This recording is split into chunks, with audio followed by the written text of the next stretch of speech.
Algumas questões que alguns testemunhos de Jeová sempre colocam nas nossas mensagens. Vou dar um exemplo aqui. O cara escreveu: Jeová, ele quer que a gente saiba o nome dele. Isso não é verdade.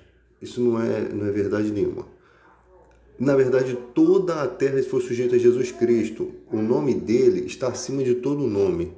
E o nome que a gente precisa saber, né, pelo qual os espíritos se sujeitam, é o nome de Jesus. Então sempre tem esses argumentos, né? Ah, você precisa saber o nome de Deus. Jeová é Deus. Sim, Jeová é Deus, mas o nome que foi nos dado, né, que está acima de todo nome, e a própria Bíblia diz que Deus sujeitou toda a terra a ele, né? Mas o próprio Deus não se sujeitou a Jesus Cristo. Mas toda a terra está sujeita a ele de forma que o próprio Jesus ele diz assim: em meu nome, naquele dia vocês me pedirão e eu nem digo que rogarei ao Pai, porque o próprio Pai vos ama. Ou seja, toda a terra está sujeito a Jesus. Então, quando ele vai embora, ele deixa o nome dele, né, como sendo um instrumento, uma ferramenta contra os espíritos. O nome dele é uma ferramenta para a igreja. Antes não havia o nome Jesus Cristo no Antigo Testamento. Então, essa questão, você precisa saber o nome de Deus, certo? E que se você não souber, você não está no caminho certo. Isso tudo não condiz com a verdade, tá? E outra coisa é aquela questão de sempre martelarem que a gente vai morar na terra, né? Tem um paraíso que espera vocês aqui na terra. Não. Nós somos cidadãos dos céus. Olha uma questão. Somos co-herdeiros com Cristo para reinar com Cristo. Somos co-herdeiros com Cristo. Paulo disse que a nossa pátria está no céu, né? E Jesus disse: aonde estou, né? Rogarei ao Pai para que onde estou vocês também estejais comigo. Então a questão é céu, não é terra, né? Essa terra está com prazo de validade para ser destruída. Ela já experimentou pecado, ela já experimentou sangue, ela já experimentou injustiça. Não pode ser essa terra, né? Aí já você não tem argumentos para reencarnações nessa terra, porque essa terra ela não vai ser eterna, né? Apesar de muito bonita, ela não é o plano máximo de Deus. O plano máximo de Deus é aquilo que o olho nunca viu, é aquilo que o olho que não passou pela mente humana. E não tem nada a ver as questões, porque você não vai ser um cidadão mais humano, né? Você vai receber um corpo glorioso. Então todas as promessas são de coisas muito mais excelentes, né? Do que uma questão terrena. Simplesmente você vai ter um corpo imaculado, né? A promessa de um corpo incorruptível, que com esse corpo você terá condição de ver a Deus, né? Então, parece um plano do filho mostrar a alguém o Pai e não ficar só ele como sendo conhecedor exclusivo de Deus, porque ele é o conhecedor exclusivo de Deus, né? Então você não tem outro querubim, anjos, todos esses não conhecem a Deus como Jesus conhece, que pode lhe ver face a face, né? Então sempre quando você for estudar a Bíblia, você tem que estar acompanhado de um comentário bíblico. Você não pode estudar a Bíblia somente lendo os textos, porque você confunde muitas questões do Antigo Testamento com o Novo Testamento. Uma das artimanhas de muitas igrejas hoje em dia é utilizar o Antigo Testamento como uma ferramenta de ensino para hoje. Por isso que se fala muito de dinheiro. Deus fez um pacto com Abraão. Você pode ver que esses pactos, essas questões foram feitas no Antigo Testamento, questões de dinheiro, questões de materialismo. No Novo Testamento, o reino de Deus não é comida nem bebida. Aí começa a falar: esses que são assim são inimigos da cruz de Cristo, o Deus deles é o ventre, porque só se preocupam com as coisas terrenas. Então você vê que algumas igrejas tentam levar as pessoas a uma preocupação terrena, a uma preocupação que é passageiro. Igreja que você só tem fé se você tem sucesso financeiro, você só é de Deus se a tua vida mudar da pobreza para a riqueza, né? Então, eles tentam usar o argumento do Antigo Testamento. E nessas igrejas você não tem pregação sobre o ensinamento de Paulo a Timóteo. Eles isolam toda a Bíblia e resignam a Bíblia ao Antigo Testamento. Por isso que sempre tem aquela questão de fazer cerimônia em questão do judaísmo, né? Tenta trazer o judaísmo de volta, né? Faz suas pregações em cima do judaísmo, né? Daquilo que foi o Antigo Testamento. Aí começa a ler o Novo Testamento para você ver como esses ensinamentos dele caem por terra.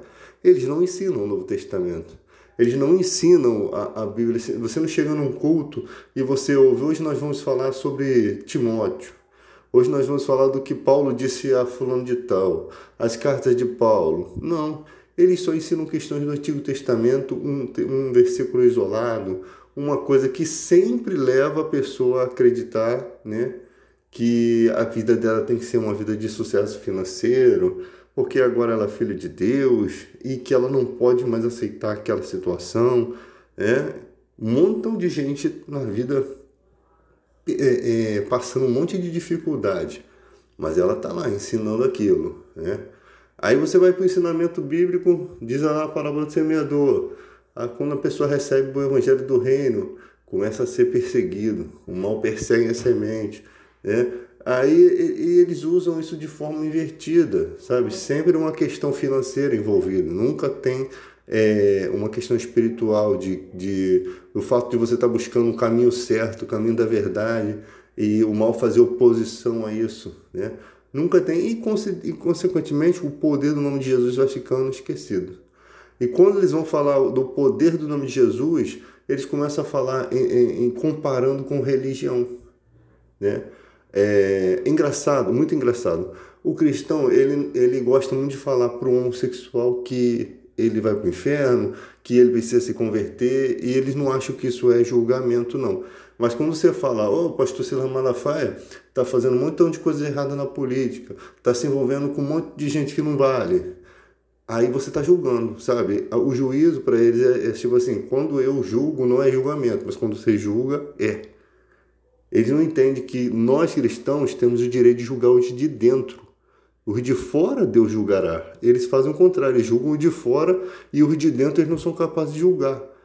Não é um julgamento para você condenar uma pessoa, é um julgamento de comportamento, de atitude. O que está acontecendo com esse cara? O que esse cara anda pregando? Lá na Bíblia, Emineu e Fileto corromperam a fé, né? Paulo chega lá e os caras estavam pregando que a ressurreição já tinha acontecido. Então, muitas vezes João criticava um cara que ele enviava as cartas, o cara que exercia uma primazia na igreja de João, né? A igreja fundada por João. Então, as cartas de João nem chegavam para o povo. O cara ia e rasgava. Acho que é Demétrios. O cara rasgava as cartas. Então, João se propõe, quando eu estiver aí, quando eu for aí eu vou usar minhas credenciais de apóstolo. Quando eu estiver aí, o bicho vai pegar. Porque quando um servo de Deus vai, filho, entra na frente que tu vai ser consumido. É de 0 a 10 segundos que você vai para o inferno numa simples palavra, né? Então, o cara tá lá, tentando mandar a carta. Eu tô mandando a carta, mas a carta não chega. Tô mandando a carta aí, mas o fulano de tal aí tá segurando, não tá enviando as cartas para a igreja não tá sendo edificada, mas quando eu for aí, o bicho vai pegar. Isso é igreja, não é as bobeiras, palhaçadas que você vê hoje, o cara, você nunca mais vai andar, amaldiçoa o cara no púlpito, porque o cara não tá aceitando uma mensagem fajuta, né? Praga de urubu não pega em gente, tá? Então, pastores fajutos não tem poder para amaldiçoar ninguém, não tem poder nenhum. Mas um homem de Deus, que ele chega e você está se opondo contra uma situação do cristianismo, você está se opondo consciente do que você está fazendo. Aí o bicho pega. Aí o bicho pega. Porque ali a questão toda é o seguinte, o cara está mandando uma carta para edificar a igreja. E essa carta de Deus, né, inspirada pelo Espírito Santo, está sendo destruída. Né? Aí o bicho pega. Então, galera, esse negócio de Jeová, ele quer que a gente saiba o nome dele. É tudo uma invenção. Né? Como se fosse tão importante. Sabe? Como vai ser a diferença de você saber o nome de Deus? Deus. A palavra Deus é uma coisa tão internacional, né? Tão artificial. Deus. Deus. Eu não preciso saber o nome de Deus completo. Eu preciso saber que Ele é Deus, quem Ele é, porque Ele é criador de todas as coisas. Quando perguntar o nome de Deus, pode dizer lá que eu sou o que sou. Simplesmente não tem uma explicação lógica. Eu sou o que sou Deus. Você pode dizer que Deus é amor, que Deus é justiça, sabe? Mas só que não é um amor como você conhece, um amor muito que está além do nosso conhecimento, uma justiça que está além do nosso conhecimento. Então Deus, simplesmente você sabe o que é Deus. Se você saber o nome de Deus, o nome de Deus é Raimundo Donato, não precisa saber, você tem que saber.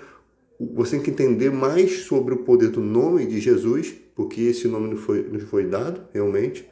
Não existia no Antigo Testamento. Então, o ser humano passa a herdar um nome, né, para que ele possa expulsar o demônio. Vai expulsar o demônio do nome de Jeová. Vai expulsar o nome do demônio em nome de qualquer santo que você imaginar aí. Não sai. É o nome de Jesus, é o nome que está acima de todo nome, que está lá constando em Hebreus. Você tem um texto enorme de Hebreus falando do poder do nome de Jesus. Ele foi exaltado acima dos anjos. Agora, em Jeová você não tem textos expressando no Novo Testamento com alguma relevância a esse respeito. Né? Então parece que quando você fala Jesus, Deus quer que você saiba o nome dele, parece que você está desprezando o fato do nome de Jesus, ou seja, o nome de Jesus ninguém quer saber, né? Tem que saber o nome de Jeová. Então o nome de Jeová é Raimundo Donato. Pronto, sei o nome de Jeová. O que eu vou fazer com isso agora? Eu vou expulsar o demônio em nome de Raimundo Donato? Não tem, cara. O nome é Jesus Cristo. Acabou. Você vê que, como eu falo sempre, os filmes de terror, eles sempre expulsam o demônio em nome do Pai, do Filho e do Espírito Santo e um monte de palavras em latim. Não vai expulsar nada. Não sai nem faísca ali. Está atacando estalinho no demônio. O nome é Jesus. Os próprios filmes negam. Mas quando eles têm que fazer uma apologia ao espiritismo, essas coisas todas, eles fazem, né? Que é aquele joguinho do copo ali que as crianças ficam provocando o demônio sem saber, né? Até a hora que o bicho der ruim aí. Então, e para isso eles fazem. Agora, botar num filme, você nunca viu um filme de terror que o padre expulsava o demônio em nome de Jesus. Então você vê que o próprio mundo ele já não tem um apego ao nome de Jesus. Ele não quer transmitir a mensagem de Cristo, né? Não vou botar o nome de Jesus aqui não, isso está na Bíblia. Ou tem medo de brincar com o nome, né? Mas seria até uma pregação. Eu acho que não é questão de usar em vão, não. Simplesmente já estaria ensinando as crianças. Se der ruim esse negócio do copinho aí, usa o nome de Jesus que dá certo. Mas não. Manipula as crianças através de filme de terror. As crianças ficam impressionadas e elas não têm confiança em nada. Tipo assim, elas não têm nada para se apegar quando a coisa der ruim, der feio, né?